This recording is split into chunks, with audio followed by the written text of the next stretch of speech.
Welcome to Go. Today we're coming to you from one of the coolest streets in Penticton. That's right. We're here on Ellis Street today, Doug, and we've got Mile Zero Wine Bar that's just moved in. We have Hoodoo Adventures that we were just at. Right, climbing around the climbing wall. But today we're going behind the scenes at the new location for Cannery Brewing. They've got a big, brand new location down here, and today we're going to find out the secret of making their delicious beer.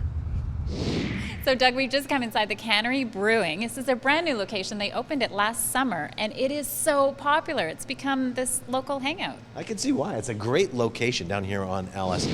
All right, we'll come back into the brew house. We're talking to Chuck, who is just about to make a new batch of beer, right? Yeah, just about to make an IPA.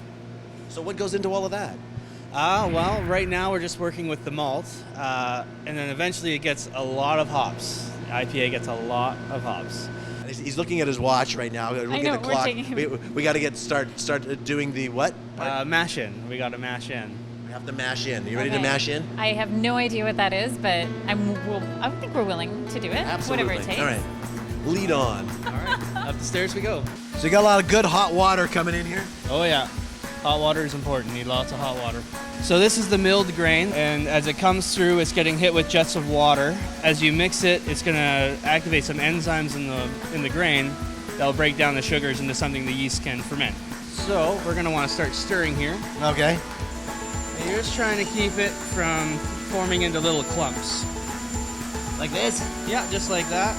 That's just a light stir, similar to stirring a really big pot of soup. I don't do that very often.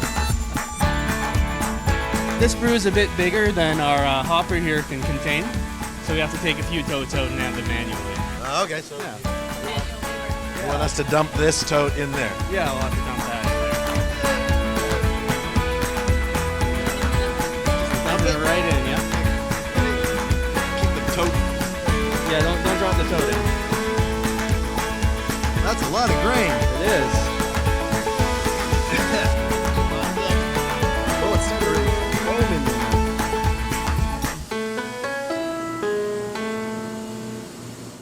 These are the spent grains. This is what we were stirring into the big pot when it's all done. And then it comes here, and Look at that. I know, it's still warm. Still from warm. all of our hard work. Smells great. Smells Reminds great. me of my farming days. And But you know what? This actually goes to local farmers. They come and pick this up, and chickens, pigs, and cows eat it. That must make them very happy. We've been assigned the task of labeling the bottles. We have our goggles on. With safety glasses. So, Okay. what's the process? So Jeff was telling me that we can load up as many as we want. This could be a scene. So you know what, Doug? You just hold that mic, and I'll do all the work.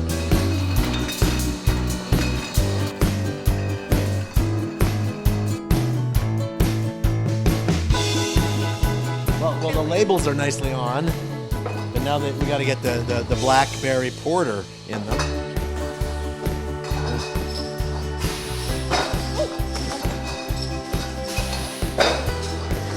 It sprays blackberry us with beer. everywhere.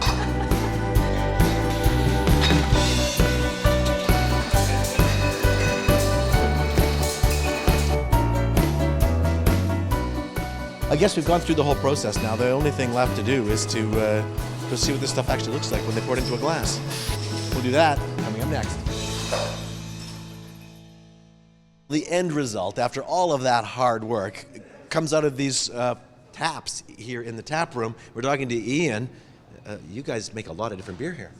We do. That's sort of the beauty of having our own tasting room. We have this built-in audience where we can showcase some of our beers and try some new stuff as well. The guys get to experiment.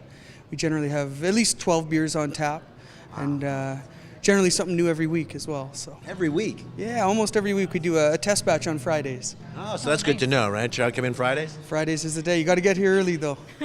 But it's not just down here that people can come and try out your beer. The big Fest of Ale, it's like the 21st annual Fest of Ale is coming up, and you guys are going to be there, right? Always one of our favorite festivals because it is our local fest. But it should be good. We got our standard beer, our Naramata Nut Brown, sort of our flagship beer, if you will, and some new ones as well. We have the Muse and the Golden Promise, a brand new extra pale ale, lots of citrus, and our Baltic Porter, a big high alcohol dark lager. All right, so and that's coming up on April 8th and 9th at the Penticton Trading Convention Center, and you can get your tickets right here at the Cannery, right? Absolutely, yeah. All the way up to the fest, we'll have tickets for sale. So what makes it Baltic? It is from the Baltic region. It's sort of their answer to a Russian Imperial Stout, where it's high alcohol, 8-9%.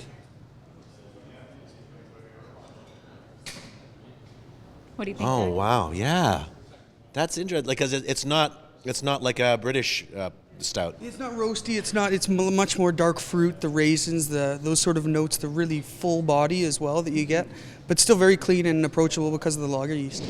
Look at the things you learn when you come down to the Cannery Brewing. That's so cool. Thank you so much for having us down here today. Well, thanks so much for coming, guys. All right, well, that is it for the show. Don't forget, Festive Ale. You can try this and lots of other great beers on April 8th and 9th at the Penticton Trade and Convention Center. Get your tickets here or online. That's it for the show. I'm Doug Brown. And I'm Diana Stirling. We'll see you next time on Go. Cheers.